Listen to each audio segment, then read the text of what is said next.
السلام عليكم ورحمة الله وبركاته. إن الحمد لله نحمده ونستعينه ونستغفره ونعوذ بالله من شرور أنفسنا ومن سيئات أعمالنا. من يهده الله فلا مضل له ومن يضلله فلا هادي له ونشهد أن لا إله إلا الله وحده لا شريك له وأشهد أن محمدا عبده ورسوله.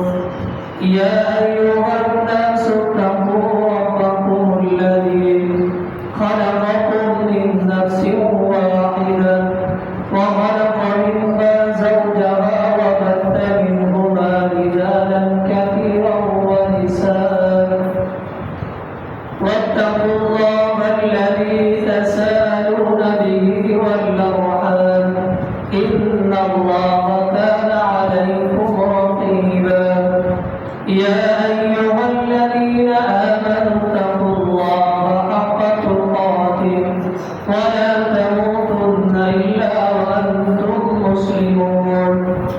يا أيها الذين آمنوا اتقوا الله وقولوا قولا سديدا يصلح لكم أعمالكم ويغفر لكم ذنوبكم ومن يطع الله ورسوله فقد فاز فوزا عظيما. أما بعد فإن خير الحديث كتاب الله وخير الهدي هدي محمد صلى الله عليه وسلم وشر الأمور محدثاتها وكل محدثة بدعة وكل بدعة ضلالة وكل ضلالة في النار. اللهم صل على محمد وعلى آل محمد كما صليت على إبراهيم وعلى آل إبراهيم إنك حميد مجيد. اللهم بارك على محمد وعلى آل محمد كما باركت على إبراهيم وعلى آل إبراهيم إنك حميد مجيد. سبحانك لا علم لنا إلا ما علمتنا إنك أنت العليم الحكيم. قال رب اشرح لي صدري ويسر لي أمري واحلل عقدة من لساني يفقهوا قولي. رب زدني علما رب زدني علما اللهم رب زدنا علما.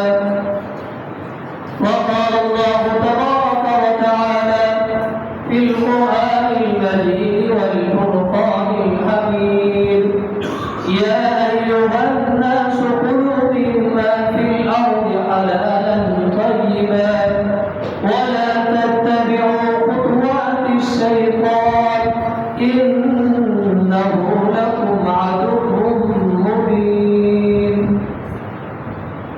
الاسم کی حمد و ثنا تعریفات تمجیدات تسبیحات تحلیلات اللہ وحدہ لا شریک کے لیے درود و سلام امام الانبیاء امام اعظم جناب محمد رسول اللہ صلی اللہ علیہ وسلم کی ذات اقدس پر. سمعین محترم، رزق حلال کے فوائد اور رزق حرام کے نقصانات مسلسل دو خطبہ جمعہ سے یا گفتگو سماعت کروا رہی ہے. آج اسی ہی سلسلے میں گفتگو کو آگے بڑھاتے ہیں. ہر ایک شخص کی یہ خواہش و تمنا ہوتی ہے کہ میرے رزق میں برکت پیدا ہو جائے، میرے رزق میں فراوانی آ جائے، میرے پاس دولت زیادہ جمع ہو جائے، یہ ہر ایک انسان کی فطری بھی خواہش ہے اور یہ کبھی بھی خواہش ہے۔ پھر اس خواہش کو پورا کرنے کے لیے بندہ ایک کاروبار ہے تو دو کرنے کی کوشش کرتا ہے، ایک نوکری ہے تو دوسری ساتھ کرنے کی کوشش کرتا ہے، یعنی وہ ڈبل کام کر کے اپنے مال کو زیادہ سے زیادہ وہ حاصل کرنے کی کوشش کرتا ہے۔ کرنا بھی چاہیے، اس میں حرج بھی نہیں ہے، کرنا چاہیے، انسان کر سکتا ہے، لیکن اس کوشش کے ساتھ ساتھ دو ایسے عمل ہیں، دو ایسے اہم کام ہیں، انسان اس کوشش کے ساتھ یہ دو کام بھی ساتھ ملا لے۔ ایسے کام تو بہت ہے لیکن بنیادی یہ دو چیزیں اہم ہیں، انہیں بھی اپنے ساتھ ملا لے تو یقیناً انشاءاللہ انسان کے رزق میں اللہ تعالیٰ برکت عطا فرما دے، رزق انسان کو بڑھ جائے گا۔ وہ دو چیزیں کون سی ہیں؟ ایک کا تعلق حقوق اللہ کے ساتھ ہے، دوسرے کا تعلق حقوق العباد کے ساتھ ہے۔ ایک کا تعلق اللہ تعالیٰ کے حقوق کے ساتھ ہے، دوسرے کا تعلق بندوں کے حقوق کے ساتھ ہے۔ مثال مختصر تاکہ بات آپ کو سمجھ آ جائے، وقت پہ ہم اپنی گفتگو کو ختم کریں۔ آپ دیکھیں جس کا تعلق، جس عمل کا تعلق حقوق اللہ کے ساتھ ہے، اللہ تعالیٰ کے حق کے ساتھ ہے، وہ یہ ہے کہ بندہ کثرت کے ساتھ استغفار کرے، کثرت کے ساتھ اپنے گناہوں کی معافی اللہ تعالیٰ سے مانگے، کثرت کے ساتھ بندہ توبہ کرے۔ یہ استغفار کرنے سے انسان کے رزق میں برکت ہے۔ اس کا تعلق اللہ تعالیٰ کے ساتھ ہے کہ بندہ توبہ اللہ تعالیٰ سے کرتا ہے۔ آپ دیکھیں اس کی مثال ایسے سمجھے جیسے تفسیر الخزائن کے اندر اور تفسیر روح المعانی کے اندر اور تفسیر القرطبی کے اندر امام حسن بصری رحمہ اللہ تعالیٰ کا واقعہ درج ہے۔ امام حسن بصری رحمہ اللہ تعالیٰ کے پاس ایک روایت میں آتا ہے 3 لوگ آتے ہیں، دوسری میں آتا ہے 4 لوگ آتے ہیں، اپنی مشکل بیان کرتے ہیں۔ یہ جو 4 کی روایت ہے اس کا تعلق 3 میں اگر جمع کرے تو بات وہی سیم ہی ہے۔ 3 لوگ آتے ہیں، مختلف اپنی مشکل کو امام صاحب کے سامنے رکھتے ہیں، کہتے ہیں، ایک آتا ہے آ کر کہتا ہے کہ امام صاحب میرے لیے اللہ تعالیٰ سے دعا کرے کہ قحط سالی ہے، بارش نہیں ہو رہی، اللہ تعالیٰ سے دعا کرے اللہ تعالیٰ ہمیں قحط سالی سے نکال دے، جانور بھی بھوکے اور پیاسے ہیں، سبزہ بھی نہیں اگ رہا، بڑی قحط سالی ہے اور کھانے کے لیے رزق نہیں ہے، دعا کرے اللہ تعالیٰ سے اللہ تعالیٰ بارش برسائے اور قحط سالی ختم ہو جائے۔ امام صاحب نے دعا کرنے کی بجائے اسے کہا تم جاؤ استغفار کرو، اپنے گناہوں کی معافی مانگو، وہ چلا گیا۔ دوسرا بندہ ہے، بدلے سے یہ کیا، دوسرا بندہ، امام صاحب اولاد میں سے مجھے اللہ تعالیٰ سے دعا کرے میرے لیے کہ اللہ تعالیٰ مجھے بیٹا عطا فرمائے۔ بیٹے کے لیے اس نے خواہش کی، یہ نہیں کہا اولاد کے لیے دعا کر، بیٹے کے لیے دعا کرے اللہ تعالیٰ مجھے بیٹا دے۔ امام صاحب سے نہیں مانگ رہے، امام صاحب سے کہتے ہیں آپ دعا کریں اللہ تعالیٰ سے ہمیں اللہ دے۔ یہ عقیدہ ہے۔ امام حسن بصری رحمہ اللہ تعالیٰ اسے کہتے ہیں دعا کرنے کی بجائے الٹا اسے کہا جاؤ استغفار کرو، اپنے گناہوں کے اللہ تعالیٰ سے معافی مانگو، چلا گیا۔ تیسرا بندہ آیا، اس نے اپنی مشکل امام صاحب کے سامنے رکھی، امام حسن بصری رحمہ اللہ تعالیٰ کے سامنے، کہتے ہیں بڑی غربت ہے، بڑا افلاسا کا زندگی بسر کر رہا ہوں، کھانے کے لیے کچھ بھی نہیں ہے، میرے لیے دعا کرے اللہ رب العالمین اس غربت کو جو میرے جسم کے ساتھ لگی ہوئی ہے اور ایک چکی جتنا مجھے پیس رہی ہے، دعا کرے کہ اللہ تعالیٰ اس غربت سے نکال۔ امام صاحب نے دعا کرنے کی بجائے الٹا اسے کہا جاؤ اللہ تعالیٰ سے استغفار کرو۔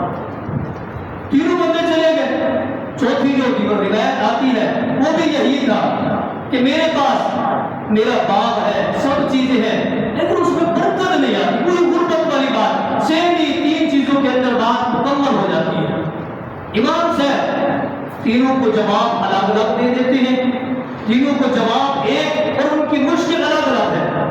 لوگ بیٹھنے والے پوچھتے ہیں، لوگ جو آپ کے پاس مسئلہ لے کے آئے تھے ان تینوں کا مسئلہ الگ ہی تھا، ایک ملتا جلا سیم ہی نہیں تھا، آپ نے ان کو جواب ایک ہی دیا، تو اس کی کیا وجہ ہے؟ اس میں کیا ریزن ہے؟ کیا لاجیکل اس کے اندر ہے؟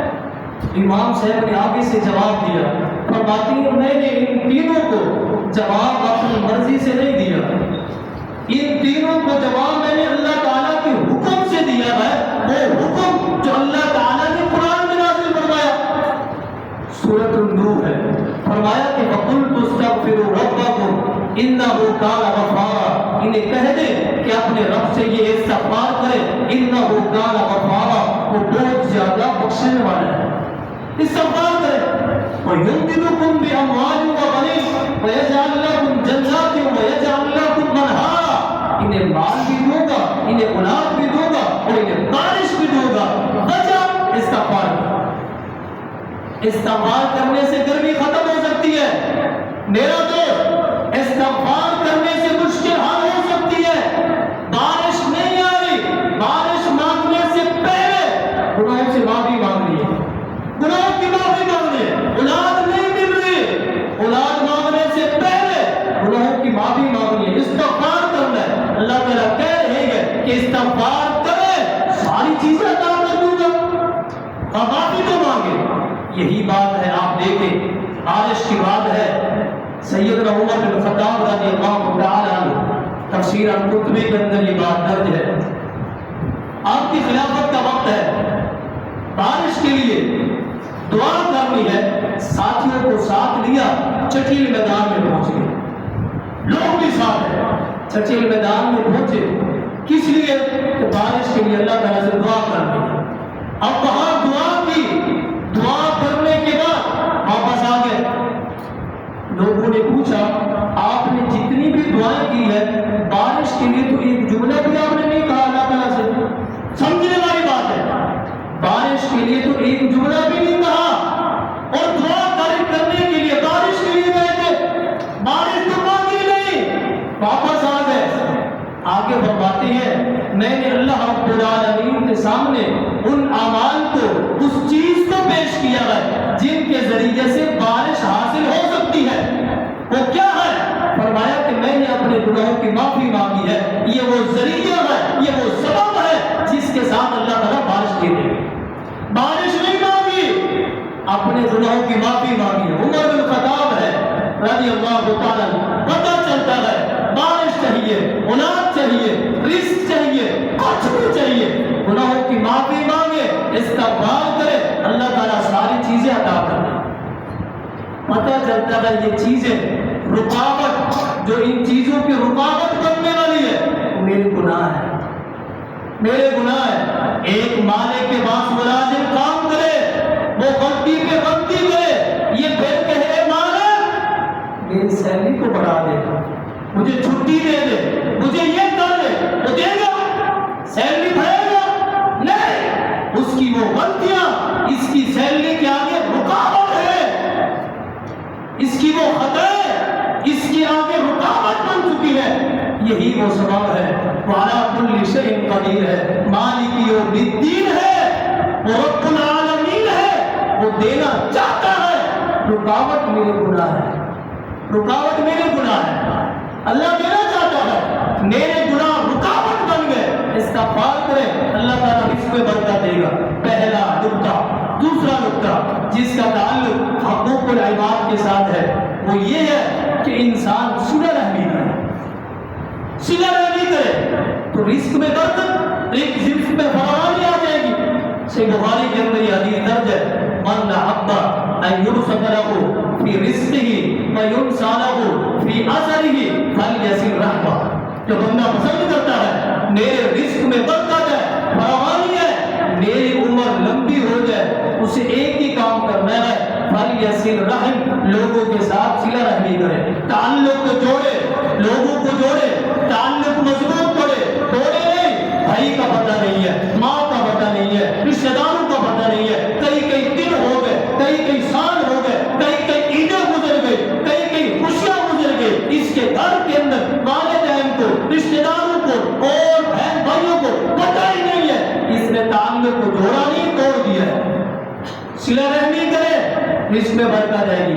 آئیے کیسے صلہ رحمی کرنی ہے، ایک چھوٹی سی مثال پہ آگے چلتے ہیں اپنے موضوع کی طرف۔ صحیح بخاری میں یہ حدیث درج ہے، سیدنا، پیچھے آپ نے عمر بن خطاب کی مثال سنی، ابھی بیٹے کی مثال سنی، عبداللہ بن عمر ہے رضی اللہ تعالیٰ عنہ، اپنے دوستوں کے ساتھ سفر پہ جا رہی ہے، گدھے کی سواری کے اوپر سوار ہے، آپ کے پاس سامان بھی ہے، آپ نے قیمتی امامہ بھی اپنے سر پہ رکھا ہوا ہے، چل رہے ہیں سفر میں، جاتے جاتے ایک شخص کو دیکھتے ہیں جس کی حالت بڑا گندہ حالت ہے، ایک اعرابی اور دیہاتی ہے اور بدو ہے، دور سے وہ قریب آ رہا ہے۔ عبداللہ بن عمر رضی اللہ تعالیٰ عنہ سواری سے نیچے اترے اور اسے سلام کیا، اسے سواری کے اوپر بٹھا دیا، اپنا امامہ اتارا، اسے پہنا دیا اور کہا کہ یہ میری طرف سے آپ کے لیے یہ تحفہ ہے، اب جائے، سواری بھی دے دی، گدھے کی سواری دی اور اپنا قیمتی امامہ بھی دے دیا، کہا تحفہ ہے، جائے۔ صحابہ اکرام دوسرے ساتھی نے پوچھا، یہ تو ایک عام سا اعرابی تھا، یہ دیہاتی تھا، جانتے بھی نہیں تھے اسے، آپ نے سواری بھی دی، امامہ بھی دے دیا، وجہ کیا ہے، سبب کیا ہے؟ فرماتے ہیں یہ شخص میرا والد عمر بن خطاب کا یہ دوست تھا، عمر بن خطاب رضی اللہ عنہ کا یہ دوست تھا، میں نے محمد رسول اللہ صلی اللہ علیہ وسلم کی نبوت والی مبارک زبان سے میں نے سنا تھا، عبداللہ بن عمر کہہ رہی ہے، میں نے سنا تھا رضی اللہ تعالیٰ عنہ، صلۃ الرجل اعلیٰ بدی ابیہ، میں نے سنا تھا آپ صلی اللہ علیہ وسلم نے فرمایا تھا نیکیوں میں سے سب سے بڑی نیکی یہ ہے کہ اپنے والد کے دوستوں کے ساتھ صلہ رحمی کریں، اپنے والد کے دوستوں کے ساتھ صلہ رحمی کریں۔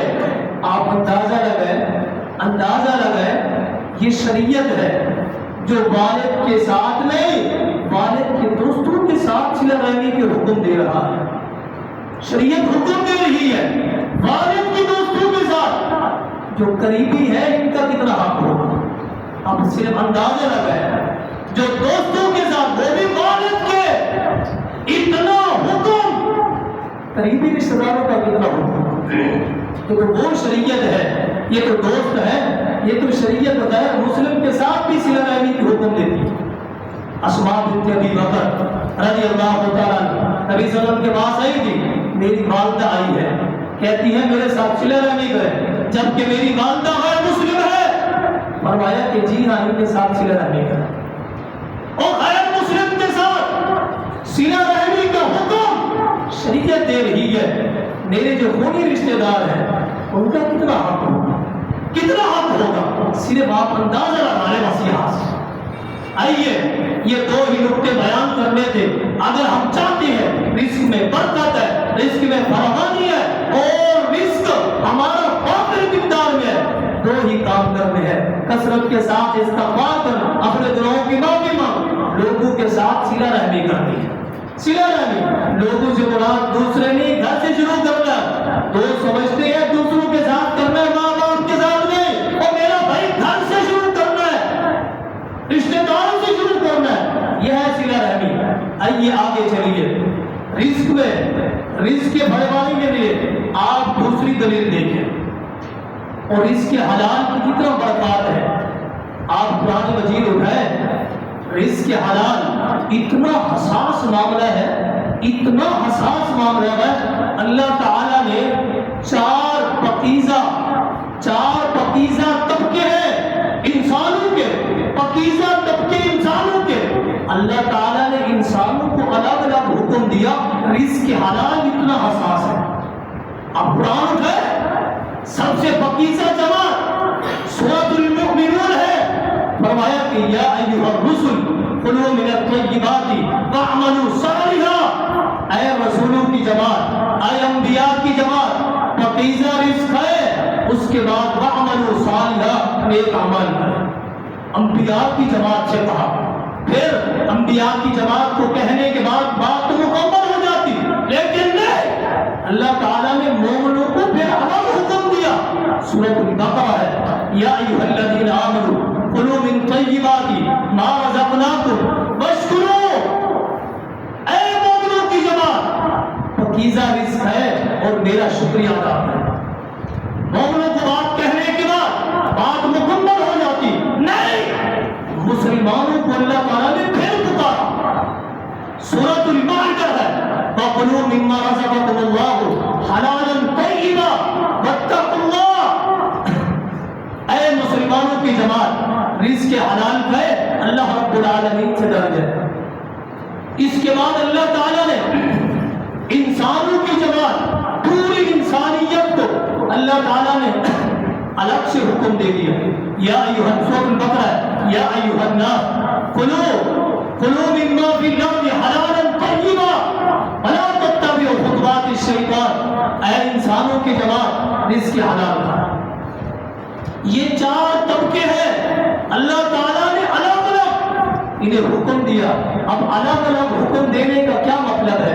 اللہ تعالیٰ الگ الگ حکم اس لیے دے رہی ہے رزق حلال کی اہمیت کو اجاگر کرنے کے لیے، کہ رزق حلال اتنا اہم ہے، الگ الگ اللہ تعالیٰ نے ان طبقوں کو حکم دیا ہے کہ رزق حلال کریں۔ یہ تو ہماری امت محمدیہ ہے، اس سے آپ پہلے چلے، پہلی امتوں میں آپ دیکھیں، وہاں ان میں سے، بستی میں سے، قبیلے میں سے، ایک قوم میں سے اگر کوئی ایک شخص بھی، سمجھنے والی بات ہے، کوئی ایک شخص بھی، پہلی امت میں سے، بخاری کی حدیث ہے، کوئی ایک شخص بھی اگر مال میں خیانت کرتا، ایک شخص بستی میں سے، قوم میں سے، قبیلہ میں سے، آپ ایسے سمجھیں کہ پورے دند و جان ایک قبیلہ ہے، قوم ہے، اس میں سے ایک شخص خیانت کرتا، اس امت میں خیانت کرتا، اللہ رب العالمین پورے باقی لوگوں کے مال کو اللہ تعالیٰ قبول نہ کرتا، اس وجہ سے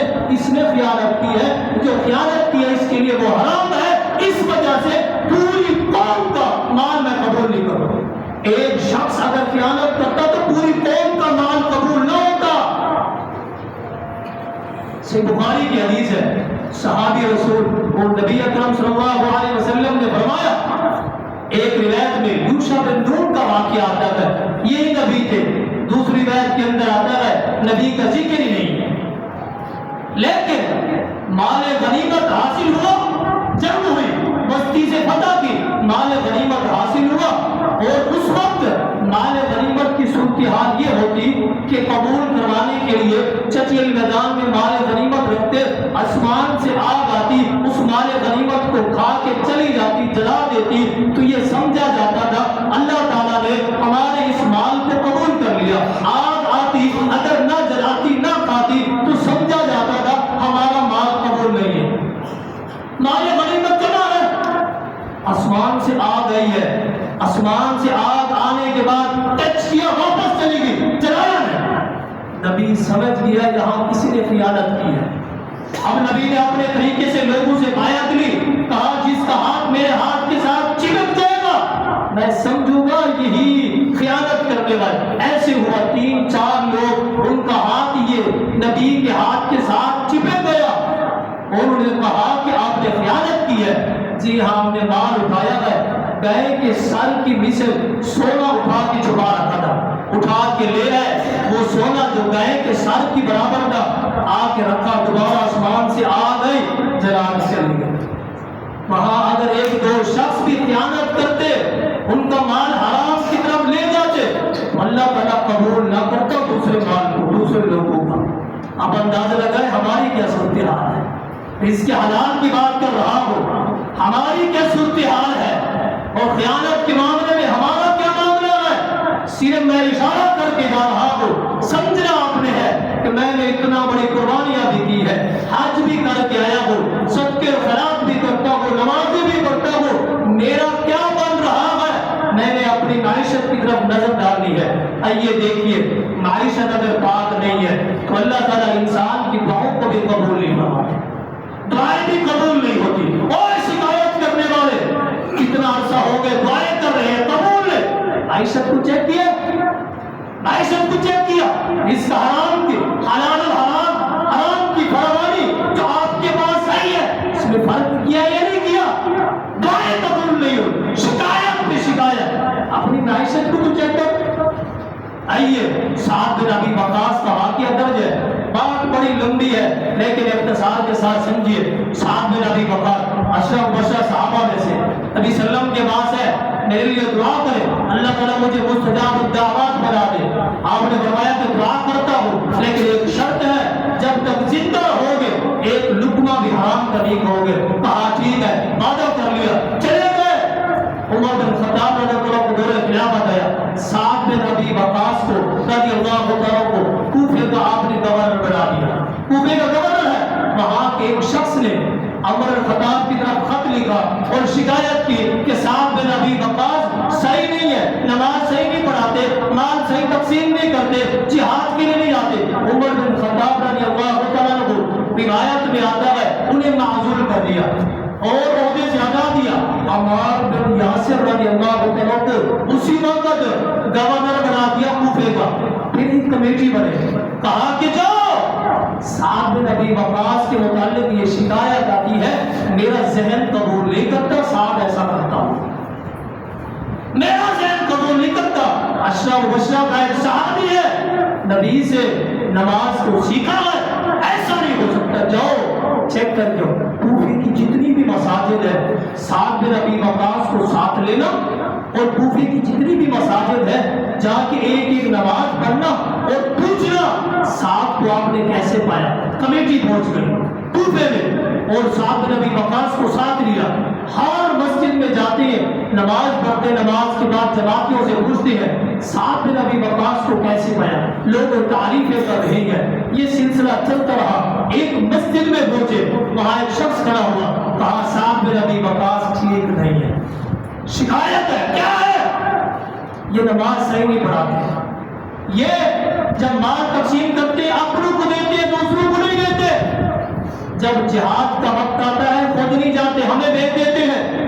یہ ان کی شکایت ہے. سعد بن ابی وقاص فوراً کھڑے ہوئے, کیا کہتے ہیں؟ اللہم ان کان کاذبا ھذا الرجل, اے اللہ اگر یہ شخص جھوٹا ہے میں اس کے لیے 3 بددعائیں کر رہا ہوں, اللہ یہ جھوٹا ہے تو یہ میری بددعا اس پہ لاگو کر دینا, اگر یہ جھوٹا نہیں ہے اللہ اس سے یہ بددعاؤں کو دور کر دینا. سعد رضی اللہ عنہ نے کیا دعا کی؟ اللہم آتل عمرہ, اے اللہ اس شخص کی عمر کو لمبا کر دے. آتل فقرہ, اے اللہ اس کے فقر میں اضافہ کر دے. بعرضہ للفتن, اللہ اس کو فتنے میں مبتلا کر دے. 3 بددعائیں, بڑی بددعائیں کر دی. اور یہ شخص بددعائیں اس کے اوپر لاگو ہو گئے, بڑی عمر پائی اور فقر میں مبتلا ہوا, فتنے میں مبتلا ہوا. محدثین نے لکھا ہے اتنا بڑی عمر ہو گئی تھی اس شخص کے یہ گوشت کا حصہ آنکھوں کے اوپر سے نیچے آ گیا. چوک چوراہا میں یہ بیٹھتا تھا, جب کسی کی چلنے کی آواز آتی تو دیکھتا تھا اپنی آنکھوں کو گوشت کو اوپر اٹھا کے کون جا رہا ہے. اگر کوئی عورت یا بچہ ہوتا تو اسے تنگ کرتا اور چھیڑتا. لوگ چھیڑنے کی وجہ سے اسے مارتے تھے. جب اس کو مار لگتی یہ کہتا تھا اصابتنی دعوت سعد, اصابتنی دعوت سعد, مجھے سعد کی بددعا لے گئی. اصابتنی دعوت سعد. اب سیدنا سعد رضی اللہ عنہ کی یہ جو دعا یا بددعا جس کے لیے کرتے قبول ہو جاتی, کیونکہ مستجاب الدعوات نبی صلی اللہ علیہ وسلم نے ان کے لیے دعا کی تھی. تو وجہ کیا تھی کہ رزق حلال کھائیں گے دعائیں قبول ہوگی, رزق حلال دعائیں قبول ہوگی. نہیں ہو رہی میرا بھائی دعائیں قبول. اپنی معیشت کو چیک تو کر, معیشت کو دیکھ کیسے دعا قبول ہوتی ہے. آخری بات آئیے دیکھیے, آج کا دن عرف عام کے اعتبار سے 1 مئی کا دن ہے اور 2026 ہے, جس کو عام میں اور جو معروف ہے اس کو مزدور ڈے بھی کہتے ہیں. اور اس کے حلال کے ساتھ مزدوروں کے ساتھ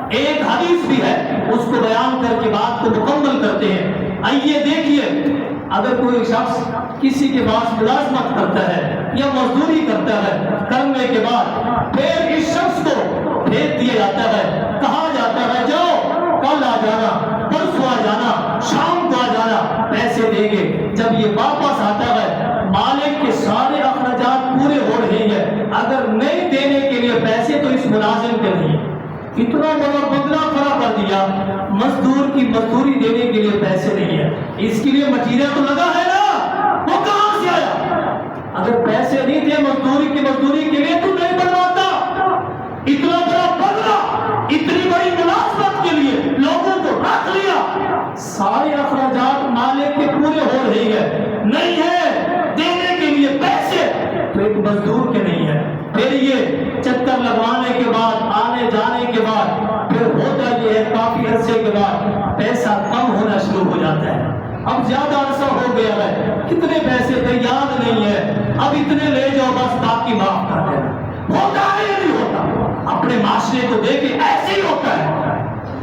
آئیے ان مزدور کی مزدوری کو نہ دینے کے لیے اور مزدور کو ٹالنے کے لیے، ملازم کو ٹالنے کے لیے کتنا بڑا جرم ہے، کتنا بڑا گناہ ہے۔ آئیے اس حدیث کو نوٹ کریے، صحیح بخاری کے اندر یہ حدیث درج ہے، نبی اکرم صلی اللہ علیہ وسلم کا فرمان ہے، فرمایا کہ اللہ تعالیٰ خود فرماتے ہیں ثلاثۃ انا خمسہم یوم القیامت، کل قیامت کا دن ہوگا، تین بندوں کے ساتھ میں رب خود جھگڑا کروں گا، میں اللہ خود اس کے ساتھ جھگڑا کروں گا۔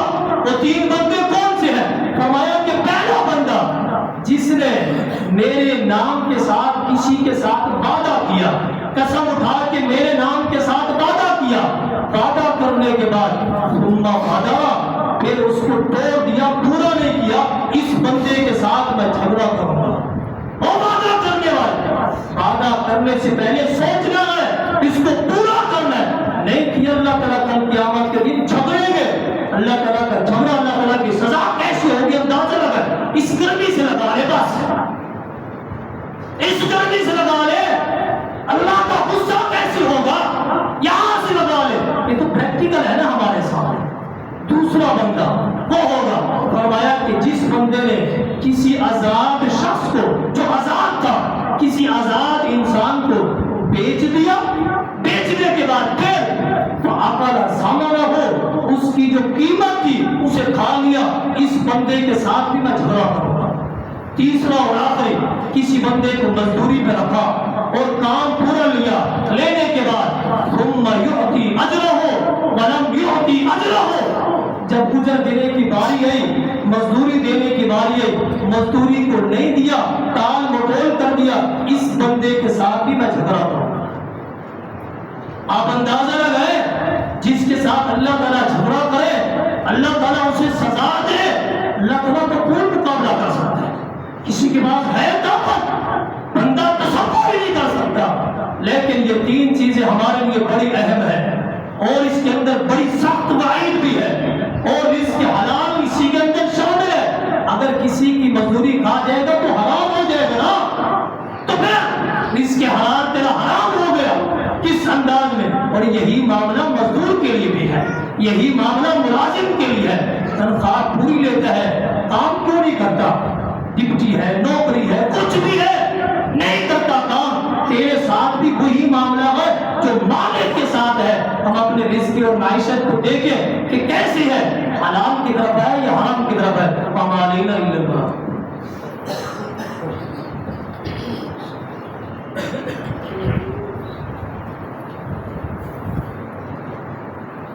إن الحمد لله نحمده ونستعينه ونستغفره ونعوذ بالله من شرور أنفسنا ومن سيئات أعمالنا، من يهده الله فلا مضل له ومن يضلل فلا هادي له، نشهد أن لا إله إلا الله وحده لا شريك له وأشهد أن محمدا عبده ورسوله، أما بعد فإن خير الحديث كتاب الله وخير الهدي هدي محمد صلى الله عليه وسلم، وشر الأمور محدثاتها وكل محدثة بدعة وكل بدعة ضلالة وكل ضلالة في النار۔ وقد قال الله تبارك وتعالى في القرآن المجيد والفرقان الحميد: